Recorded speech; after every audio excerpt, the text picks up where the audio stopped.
Comme je l'ai récemment annoncé, je préparais de te parler aujourd'hui de demander grand.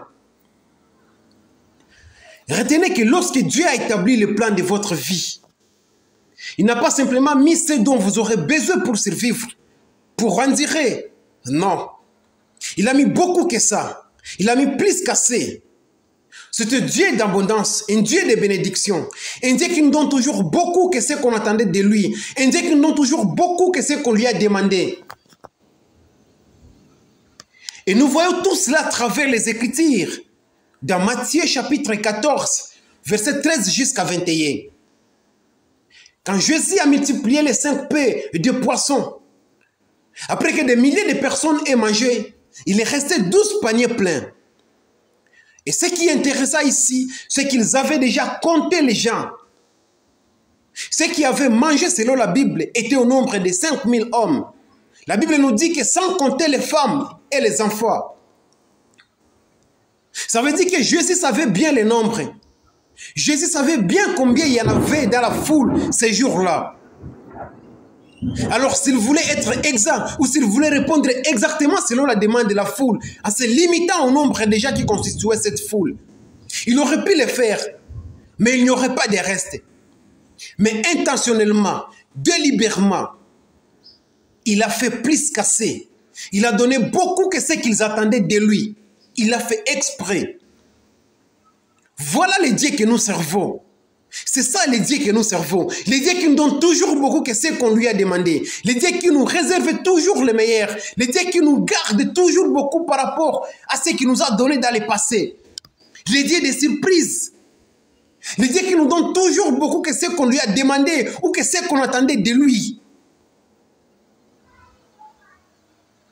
Dans la Bible, toujours, David a dit, ma coupe déborde.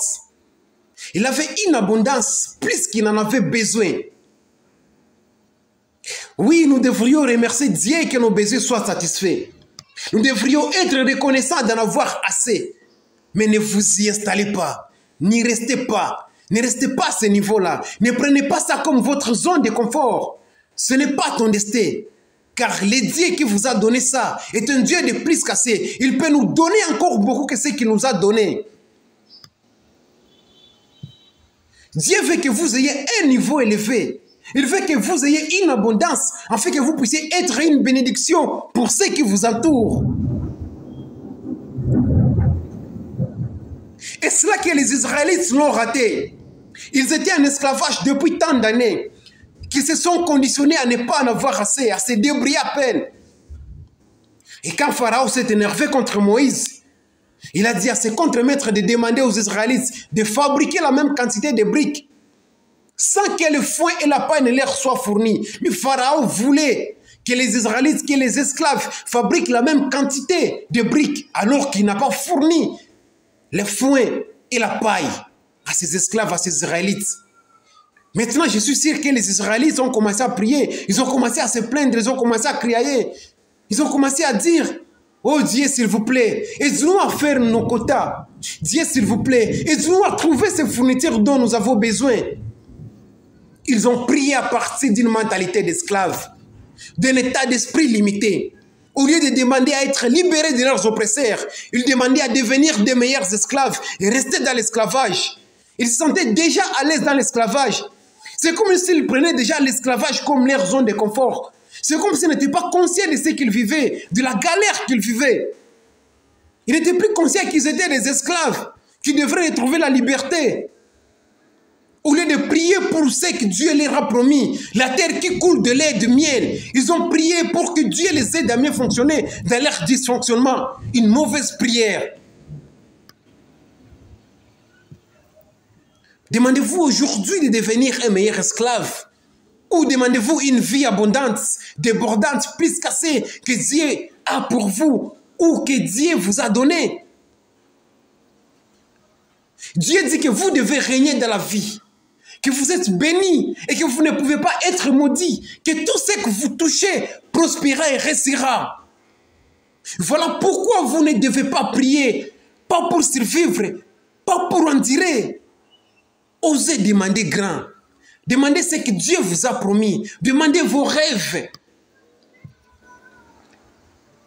Parfois, les rapports médicaux peuvent ne pas sembler bons. C'est bon. Mais sachez qu'il y a un autre rapport. Et ce rapport est de se retirer et dire, Dieu est tout puissant. Dieu des miracles. Dieu des bénédictions. Dieu Sougma, ta maître vivant. Dieu de l'univers. Dieu des guérisons. Tu as dit que tu me rendrais la santé. Tu as dit que le nombre de mes jours, tu l'accompliras. Merci infiniment pour une bonne santé. Je suis si heureux, si reconnaissant, maintenant que je suis en bonne santé. Et je vous assure, avec une telle prière, de telles affirmations positives, vous n'aurez que la guérison et la bonne santé. Car vous vous êtes concentré sur la guérison et la bonne santé, que de se concentrer sur la maladie. Vous avez ignoré la maladie et avez déclaré la guérison et la bonne santé pour votre vie devant Dieu. Voilà comment il faut prier. Aussi, peut-être que vous avez traversé une déception, un mauvais moment de chômage, de manque, de problèmes. Mais évitez de prier comme ceci. Ne priez pas, oh Dieu, aide-moi à faire face à cette solitude. Oh Dieu, aide-moi à supporter cette dépression. Ça, c'est une mentalité d'esclave. Transformez cette prière et priez comme ça. Dieu est tout puissant. Dans Ésaïe 63, 1, tu as dit que tu me donnerais une couronne de beauté pour remplacer nos cendres. Une huile de joie au lieu du deuil. Un vêtement de louange au lieu d'un esprit abattu. De la joie pour ce matin. Que tu me rendrais le double pour cette situation injuste. Que tu feras de moi encore un champion, un gagnant. Que tu me donnerais encore un autre emploi. Que tu me donnerais encore d'autres clients avec de bons contrats. Que tu me donnerais encore d'autres entreprises. Que tu ferais encore de moi le meilleur de tous. Enfin, qu'on m'appelle une plantation de l'Éternel pour servir à sa gloire et être une bénédiction pour les autres.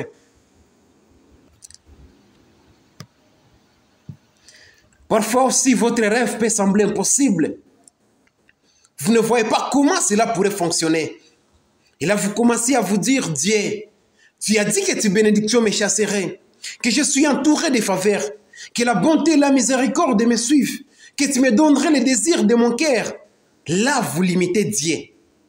Enlevez les limites de Dieu et demandez grand. Arrêtez de limiter Dieu et demandez grand. Arrêtez de limiter la grandeur, la puissance de Dieu et demandez grand. Pas à partir d'une mentalité d'esclave comme les Israélites en Égypte. Pas à partir d'un état d'esprit limité. Ne demandez pas à Dieu de vous aider à mieux fonctionner dans votre dysfonctionnement, non. Demandez-lui vos rêves. Demandez-lui de nouveaux niveaux. Demandez-lui des bénédictions explosives. Demandez-lui de vous propulser dans votre but, de vous propulser à un haut niveau. Amen. C'est ça ce qu'a fait une femme que je connais. Écoutez l'histoire de cette femme. Cette histoire va vous inspirer, va faire accroître votre foi. Cette femme a fait 4 petits-enfants qu'il a finalement dit élever. Il n'en avait pas prévu. Quelque chose s'est passé avec sa fille qui était renvoyée de l'école, faute de frais scolaires. Au début, elle était un peu découragée et ne savait pas vraiment comment ça allait se passer. Il y a aussi 3 de ses enfants qui fréquentaient une école privée. Et comme vous connaissez bien, les écoles privées ont toujours été très chères. Et cette grand-mère n'avait pas vraiment les fonds supplémentaires. Elle n'avait pas les moyens financiers pour couvrir régulièrement les frais scolaires de tous ses enfants à cette école privée. Mais il aurait dit prier à partir d'une mentalité d'esclave. Il allait commencer à dire, à se plaindre. Oh Dieu, ce n'est pas juste ça. Je ne pourrai jamais vraiment subvenir aux besoins de mes petits-enfants. Oh Dieu, aide-nous simplement à survivre. Mais au lieu de cela, au lieu de prier comme ça, au lieu de cela, elle a eu cette audace de demander grand. Elle a dit, mon Dieu, Dieu tout-puissant, Dieu des miracles, Dieu Sougma, maître vivant, Dieu de ma bénédiction, Dieu des miracles, Dieu de l'univers. Je n'ai pas les fonds nécessaires pour garder mes petits-enfants dans une école privée. Mais je sais que vous possédez tout. Vous êtes un Dieu d'abondance. Vous êtes un Dieu de richesse. Vous êtes un Dieu de prospérité. Dieu, je vous demande de faire un moyen que mes enfants restent à cette école privée.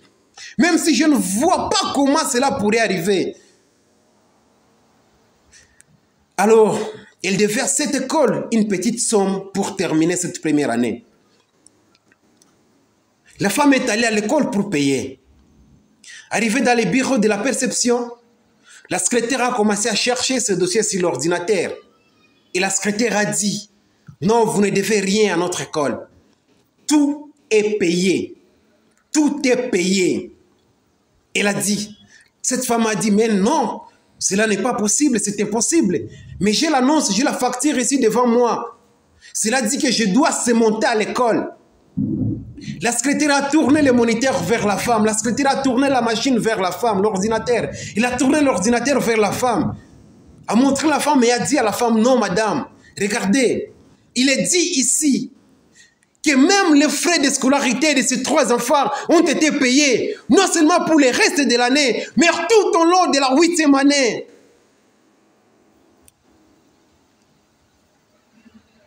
Il est dit ici même que les frais de scolarité de ces 3 enfants ont été payés, non seulement pour le reste de l'année, mais tout au long de la 8e année. Il y a un donateur anonyme qui a intensifié, qui a prépayé les années à venir. Waouh, quel miracle! Voilà ce qui arrive quand on prie grand. Voilà ce qui arrive quand on demande à Dieu de grandes choses. Quand on lui demande grand, quand on lui demande nos rêves. Chers frères et sœurs, Dieu peut faire arriver des choses que vous ne pourriez jamais faire. Il a déjà placé l'abondance dans votre avenir. Il a déjà aligné les bonnes personnes, les moments dont vous aurez besoin, les portes à ouvrir que vous ne pourriez jamais ouvrir. Mais ma question est, demandez-vous grand ou vous vous laissez bercer par votre situation temporaire actuelle? Si vous passez par la vie seulement prier à la peine, l'absence, les manques, les problèmes, vous manquerez la plénitude de votre destin. Mais quand vous avez ceci dans votre esprit, quand vous savez que le Dieu qui vous a insufflé la vie, le Dieu qui vous a appelé, le Dieu qui vous a mis à part, le Dieu qui vous a couronné de faveurs est un Dieu de plus qu'assez, un Dieu abondant, un Dieu débordant, un Dieu de miracles, un Dieu de bénédictions, alors vous aurez cette audace de demander de grandes choses.